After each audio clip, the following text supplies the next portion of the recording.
பீஷ்ம சப்தமி.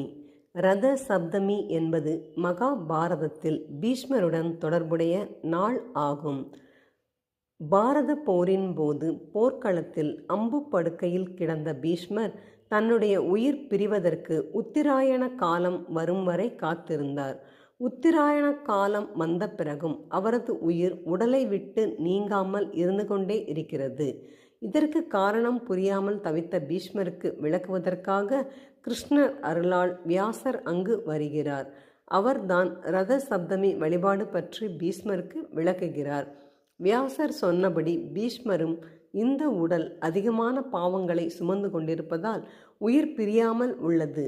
அதனால் என்னுடைய பாவங்கள் அனைத்தும் எரிந்து இந்த உயிர் உடலை விட்டு நீங்கும் வகையில் அதிகமான வெப்பத்தை என் மீது பாய்ச்சி அருள வேண்டும் என வேண்டிக் கொண்டார். அதற்கு பிறகே அவருடைய உயிர் பிரிந்ததாக புராணங்கள் சொல்கின்றன.